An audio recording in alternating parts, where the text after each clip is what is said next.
Assalamualaikum warahmatullahi wabarakatuh. Sebelumnya saya berterima kasih banyak kepada Bapak Yayan dan juga Ibu Ine selaku dosen pengampu mata kuliah konsep dasar IPA, sehingga kami berkesempatan untuk mempresentasikan tentang materi, energi, dan juga gelombang. Sebelum kita masuk kepada presentasinya, izinkan saya memperkenalkan anggota dari kelompok 6 kelas 3B. Yang pertama ada Hala Zahra dengan nomor NIM 12020090040. Yang kedua ada Indistania Zafira dengan nomor NIM 12020090043. Dan yang ketiga ada Muhammad Zini Irfan dengan nomor NIM 12020090057. Dan yang terakhir ada saya sendiri, yaitu Nurul Agdara Fuada dengan nomor NIM 12020090071. Baik, untuk mempersingkat waktu, saya persilahkan kepada pemateri. Bismillahirrahmanirrahim. Di sini saya akan menjelaskan tentang materi. Yang pertama yaitu definisi materi. Materi dapat didefinisikan sebagai segala sesuatu yang memiliki massa dan juga menempati ruang. Segala sesuatu tersebut bisa dengan sesuatu yang tampak, yaitu zat padat dan zat cair, ataupun tidak tampak, yaitu zat gas. Materi juga disamakan dengan istilah benda dan zat. Materi memiliki sifat-sifat seperti dapat dilihat, dicium, diraba, dan didengar. Nah, materi ini mempunyai dua sifat, yaitu sifat fisika dan sifat kimia. Nah, yang pertama, sifat fisika merupakan sifat materi yang tidak berhubungan dengan pembentukan zat baru. Nah, sifat fisika ini terbagi lagi menjadi dua. Yang pertama, sifat fisika intensif, yang merupakan sifat yang tidak bergantung pada jumlah dan ukuran zat. Contohnya, warna, bau, suhu. Nah, yang kedua yaitu ada sifat fisika ekstensif, yang merupakan sifat yang bergantung pada jumlah dan ukuran zat. Contohnya, kelarutan, volume, massa jenis, energi. Lalu, sifat materi yang kedua itu sifat kimia. Nah, sifat kimia merupakan sifat materi yang berhubungan dengan pembentukan zat. Contohnya, mudah terbakar, membusuk, mudah meledak. Nah, yang selanjutnya yaitu macam-macam perubahan materi. Nah, yang pertama, perubahan fisika.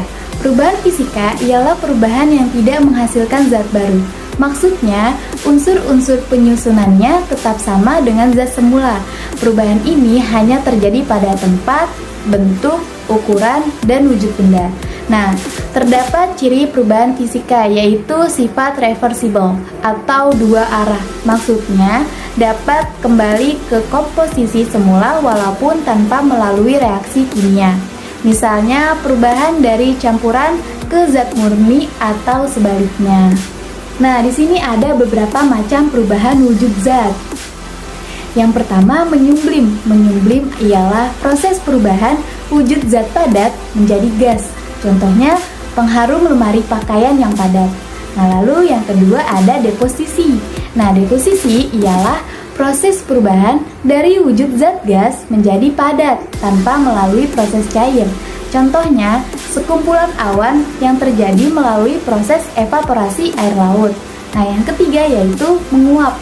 Nah, menguap ialah proses perubahan dari wujud zat cair menjadi gas. Contohnya, air yang dipanaskan. Lalu yang keempat itu ada mengembun. Nah, mengembun ialah proses perubahan dari wujud zat gas menjadi cair. Contohnya, uap air yang didinginkan. Nah, lalu yang kelima itu ada membeku. Membeku ialah proses perubahan dari wujud zat cair menjadi padat. Contohnya, air yang didinginkan. Nah, lalu yang keenam itu ada melebur. Melebur ialah proses perubahan dari wujud zat padat menjadi cair. Contohnya, es yang terkena sinar matahari akan menjadi air. Nah, yang selanjutnya ada beberapa cara pemisahan unsur-unsur campuran larutan secara fisika. Yaitu yang pertama ada dekantasi. Dekantasi ialah proses pemisahan zat padat dari zat cair yang saling tidak larut pada suhu tertentu dengan cara menuangkan zat cairnya. Contohnya ialah memisahkan lumpur dari air kotor. Lalu yang kedua ada penyaringan. Penyaringan ialah proses pemisahan zat padat dari zat cair dengan menggunakan kertas. Nah, yang ketiga ada destilasi. Destilasi ialah proses pemisahan dua atau lebih zat cair berdasarkan perbedaan titik didihnya yang cukup besar. Nah, yang keempat ada rekristalisasi. Rekristalisasi ialah proses pemisahan berdasarkan perbedaan titik beku komponen cairan. Nah, lalu yang keenam ada ekstraksi, ialah proses pemisahan zat berdasarkan perbedaan kelarutan komponen campuran dalam pelarut yang berbeda. Oke, selanjutnya yaitu perubahan kimia. Perubahan kimia ialah perubahan yang menghasilkan zat baru dan unsur-unsur penyusunannya berbeda dengan zat semula. Terdapat ciri perubahan kimia yaitu irreversible, yaitu satu arah, maksudnya yang sudah berubah tidak dapat kembali ke bentuk asal. Misalnya, proses perubahan dari senyawa ke unsur atau sebaliknya. Nah, di sini ada beberapa tanda reaksi kimia, yaitu yang pertama terjadi perubahan warna, yang kedua terjadi perubahan suhu, yang ketiga terbentuk gas, yang keempat terbentuknya endapan. Nah, yang selanjutnya itu ada contoh perubahan kimia yang ada di sekitar kita. Antara lain yang pertama itu fermentasi atau peragian. Contohnya pembuatan tempe, oncom. Nah, lalu yang kedua itu ada dekomposisi atau pembusukan. Contohnya itu susu menjadi asam ketika didiamkan dalam keadaan terbuka. Nah, lalu yang ketiga itu sintesis atau pembentukan senyawa. Contohnya adalah pembentukan senyawa gula pada fotosintesis tanaman. Nah, yang keempat itu ada analisis atau penguraian senyawa. Nah, contohnya itu penguraian senyawa gula menjadi gas karbon dioksida dan uap air pada respirasi tanaman. Lalu yang kelima yaitu oksidasi, ialah proses bereaksinya suatu zat dengan oksigen. Contohnya yaitu pembentukan karat pada logam besi. Nah, yang selanjutnya yaitu materi terdiri dari dua zat, yaitu yang pertama yaitu zat tunggal. Nah, zat tunggal itu terdiri dari unsur dan senyawa. Nah, unsur ialah zat yang tidak dapat diuraikan menjadi zat lain yang sederhana dengan reaksi kimia sederhana. Nah, partikel-partikel unsur disebut dengan atom. Contohnya yaitu hidrogen, besi, dan lain-lain. Nah, lalu di sini ada senyawa. Nah, senyawa ialah zat yang tersusun dari dua unsur atau lebih dengan perbandingan massa tertentu. Nah, partikel-partikel senyawa ini disebut dengan molekul. Nah, yang selanjutnya yaitu ada zat campuran. Nah, zat campuran ini terdiri dari dua jenis zat campuran, yaitu yang pertama campuran homogen atau disebut juga dengan larutan. Nah, campuran homogen ialah campuran zat yang komposisi penyusunnya merata. Contohnya air dengan garam atau air dengan gula dan lain-lain. Nah, yang kedua yaitu ada campuran heterogen. Nah, campuran heterogen ialah campuran zat yang komposisinya tidak merata. Nah, contohnya yaitu air dengan minyak tanah. Sekian dari saya, materi selanjutnya yang akan dibahas oleh teman saya. Selanjutnya materi tentang energi. Yang pertama, definisi energi. Energi adalah kemampuan untuk melakukan usaha, kerja, atau perubahan yang diukur dengan variabel waktu dan besarnya usaha yang dilakukan. Energi juga sering disebut sebagai tenaga yang merupakan satuan besaran turunan atau satuan joule. Energi memiliki keterkaitan dengan materi sebagai penggerak atau pengubah wujud materi tersebut. Setiap materi pasti mengalami perubahan, maka setiap materi mengandung dan terkait dengan energi. Jika perubahan materi disertai dengan perubahan energi, maka energi adalah sesuatu yang menyertai perubahan materi. Sebuah energi yang dikandung oleh materi sebelum perubahannya lebih besar dari setelahnya dan kemudian terdapat sejumlah energi yang keluar. Hal itu dinamakan dengan eksotermik. Sebaliknya, jika energi yang dikandung oleh materi sebelum perubahan lebih kecil dari sesudahnya, maka akan diserap sejumlah energi dan peristiwa itu disebut dengan endotermik. Yang kedua ada macam-macam bentuk energi.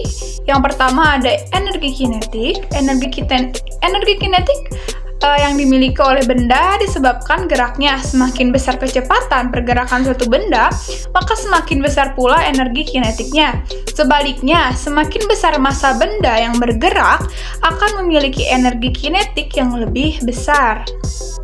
Rumusnya yaitu EK sama dengan 1/2M dikali V kuadrat. Yang kedua, energi potensial. Energi potensial adalah energi yang dimiliki oleh benda karena letak atau kedudukannya. Contohnya yaitu batu yang berada pada ketinggian tertentu memiliki energi potensial. Jika massa satu benda, maka energi potensial yang dimiliki pun sebanding dengan massanya. Energi potensial bumi tergantung pada massa benda, gaya gravitasi, dan ketinggian benda secara umum. Persamaannya adalah EP sama dengan M kali G kali H. Yang ketiga adalah energi mekanik. Energi mekanik adalah gabungan dari energi potensial dan kinetik dengan persamaan sebagai berikut, yaitu EM sama dengan EP ditambah EK, yaitu EM yaitu energi mekanik, EP energi potensial, EK energi kinetik. Selain energi kinetik, potensial, energi mekanik, ada pula bentuk-bentuk energi seperti energi listrik, yaitu energi yang timbul karena adanya perpindahan muatan listrik, seperti energi panas, yaitu bentuk energi yang berubah menjadi kalor. Ada lagi energi bunyi, yakni energi yang dihasilkan oleh getaran atau gesekan sebuah benda. Lalu selanjutnya ada energi kimia, yakni bentuk energi yang timbul karena reaksi kimiawi. Selanjutnya ada energi nuklir, yaitu energi yang muncul karena adanya reaksi fusi di dalam atom radioaktif seperti uranium dan elemen. Hingga ada energi otot, yakni energi yang berasal dari tubuh manusia. Dan yang terakhir ada energi cahaya, yakni jenis energi yang timbul karena pancaran sinar atau cahaya. Mungkin hanya itu, selanjutnya akan dijelaskan oleh rekan saya. Terima kasih. Nah, materi selanjutnya ialah mengenai gelombang. Namun, sebelum kita membahas lebih lanjut mengenai gelombang, kalian tahu nggak sih, ternyata ada loh ayat Al-Quran yang menyiratkan tentang gelombang ini? Ya, Allah Subhanahu wa Ta'ala telah berfirman dalam Quran Surah Al-Hijr ayat 73 yang artinya, maka mereka dibinasakan oleh suara keras yang mengguntur ketika matahari akan terbit. Jadi, dalam ayat tersebut tersirat adanya gelombang suara atau gelombang bunyi dan juga gelombang cahaya. Jadi, apa sih gelombang itu? Gelombang merupakan rusikan, getaran, atau gangguan yang merambat, baik yang memerlukan medium maupun tidak. Nah, gelombang juga memiliki sifat-sifat umum. Yang pertama, yakni refleksi dan transmisi. Refleksi secara sederhana diartikan sebagai pemantulan, dan transmisi diartikan sebagai pengiriman atau penerusan gelombang. Untuk mengetahui adanya sifat umum, refleksi, dan transmisi pada gelombang, kita bisa menggunakan contoh. Contohnya yakni seperti ini. Nah, saya menyediakan adanya tali pita sebagai gelombang dan pulpen sebagai penopang tetap. Jadi, eksperimen yang pertama kita akan melihat adanya sifat refleksi pada gelombang tali di ujung tetap. Nah, ketika saya memberikan gaya ke gelombang tali ini, seperti ini, maka sebenarnya penopang tetap ini memberikan gaya. Ada yang tahu gaya apa? Ya, gaya aksi dan reaksi atau hukum 3 Newton. Jadi ketika gelombangnya datang ke penopang, nah penopang ini memberikan gaya yang berlawanan arah sehingga mengakibatkan sifat refleksi atau pemantulan. Nah, gelombang yang ada di ujung tetap ini memiliki sudut fase yang selalu berubah 180 derajat. Nah, ini tuh seperti gelombang sinus. Sedangkan yang kedua adanya gelombang tali pada ujung bebas atau ujung tidak tetap.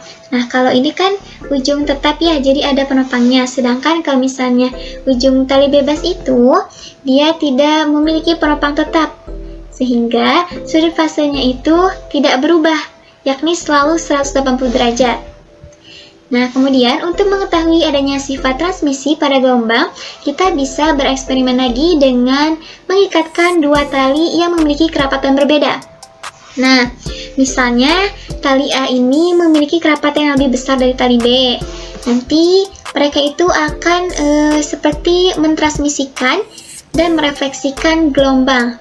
Jika tali A memiliki kerapatan yang lebih besar dari tali B, maka gelombang yang direfleksikan akan kembali ke tali A dan mengalami perubahan fase sebesar 180 derajat.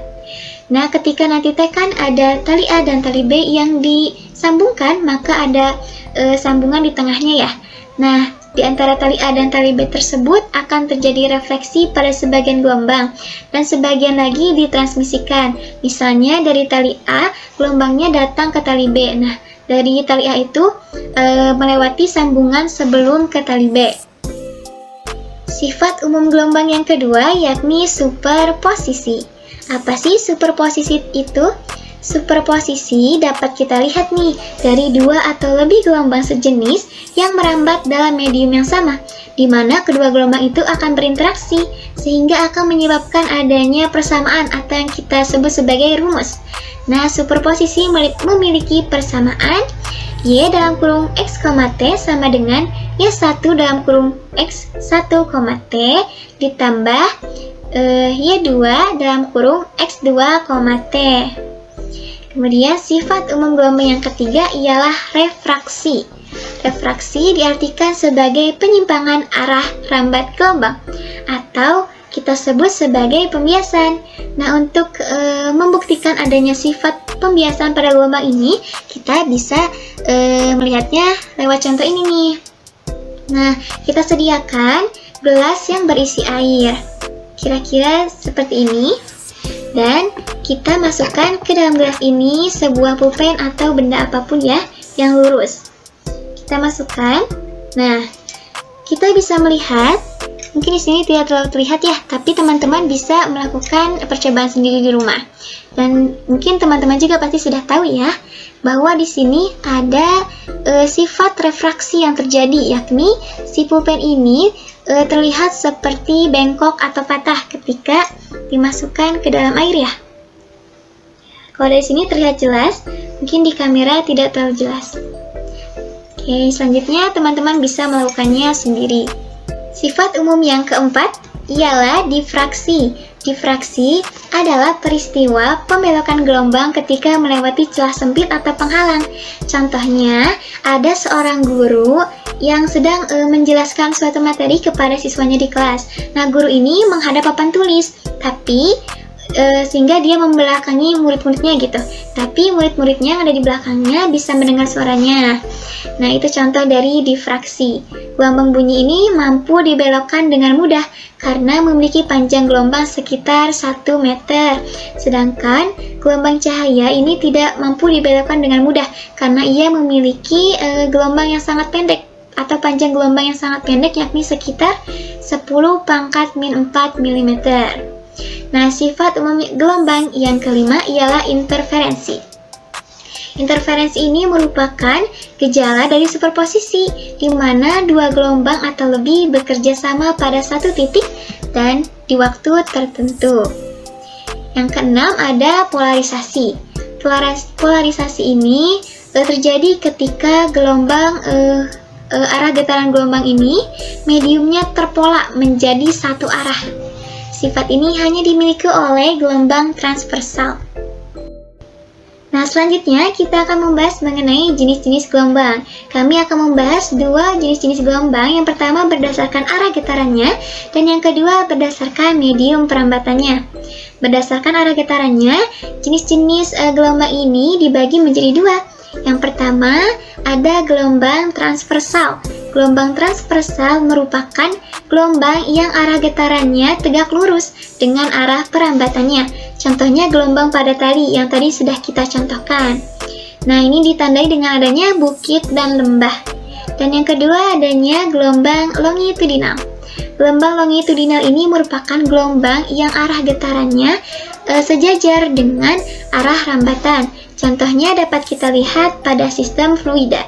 Yang kedua, jenis gelombang berdasarkan medium perambatannya. Ini juga dibagi menjadi dua jenis. Yang pertama, ada gelombang mekanik. Gelombang mekanik merupakan gelombang yang membutuhkan medium untuk perambatannya. Contohnya gelombang tali dan gelombang bunyi. Nah, yang kedua, gelombang elektromagnetik, yakni kebalikan dari gelombang mekanik. Jadi, gelombang elektromagnetik ini tidak membutuhkan medium untuk merambatnya. Contohnya gelombang radio, gelombang internet, dan yang lain-lainnya yang sudah kita rasakan di zaman sekarang ini. Di sini saya akan menjelaskan gelombang berjalan. Apa sih gelombang berjalan itu? Gelombang berjalan itu adalah gelombang yang memiliki amplitudo yang tetap. Nah, apa yang disebut dengan amplitudo tetap itu? Artinya amplitudo tetap itu adalah gelombang yang melalui setiap titiknya itu sama besar, maupun ke atas maupun ke bawah. Gelombang berjalan membutuhkan waktu ya sejumlah periodik untuk merambat ke semua gelombangnya. Gelombang berjalan ini menurut pola gelombang periodik dibagi menjadi dua, yakni gelombang sinusoidal yang berjalan ke kanan dan ada juga yang berjalan ke kiri. Persamaan gelombang periodik memenuhi persamaan umum gelombang, yakni V ataupun lalu perambatan gelombang adalah hasil kali dari panjang gelombang dan frekuensi. Kemudian yang keempat ada gelombang berdiri pada dawai atau pada senar. Pada kejadian ini senar gitar yang dimainkan bisa disebut dengan gelombang stasioner ataupun gelombang berdiri itu sendiri. Mengapa gelombang tersebut dapat terjadi? Gelombang berdiri atau gelombang stasioner pada senar atau pada dawai itu dapat terjadi karena interferensi ataupun interaksi antar gelombang datang dan gelombang pantulan. Gelombang berdiri ini mempunyai amplitudo yang berbeda-beda pada tiap titik di sepanjang senarnya. Amplitudo maksimum yang biasa disebut dengan perut, sedangkan amplitudo 0 atau tidak ada simpulan disebut dengan simpul. Panjang gelombang pada gelombang berdiri ini pada senar dapat diamati dan dapat pula dihitung. Jumlah simpul dan jumlah perut yang terjadi pada senar itu. Kemudian yang terakhir ada gelombang mekanik dalam realita kehidupan sehari-hari kita. Jika kita suka berpikir ataupun bertafakur, mengapa suara dapat terdengar ke telinga kita, mengapa dan bagaimana terjadi? Dalam konsep fisika tersebut ada penjelasannya. Faktor dari terdengarnya suara ke telinga itu biasa disebut dengan gelombang. Suara merupakan salah satu gelombang mekanik yang merambat melalui perubahan tekanan udara yang ada di dalam ruangan. Rapat dan renggangnya molekul-molekul tersebut yang ada di udara. Kita berada di ruangan yang tanpa udara ataupun kedap suara, maka suara tidak akan terambat, otomatis suara pun tidak terdengar. Adapun contoh dari gelombang mekanik pada realita kehidupan sehari-hari ialah deburan ombak yang terlihat di pantai. Ombak tersebut memerlukan air untuk menjadi medium merambatnya gelombang. Jika tidak ada air, maka gelombang tidak akan bisa tercipta. Jadi logikanya itu dari pertanyaan mengapa ombak selalu bergerak, jawabannya adalah dikarenakan adanya gelombang mekanik di pantai dengan air sebagai medium perambatannya, sehingga pula dihasilkan suara dengan deburan ombak tersebut. Penjelasan dari gelombang mekanik cukup sekian dari saya. Apabila ada kesalahan mohon maaf, apabila ada manfaat terima kasih. Terima kasih kepada rekan-rekan sekalian yang telah menyampaikan materi. Mohon maaf bila materi atau penyampaian kami kurang baik karena kami masih pada tahap proses pembelajaran. Semoga kedepannya akan menjadi lebih baik. Wabillahi taufiq wal hidayah. Wassalamualaikum warahmatullahi wabarakatuh.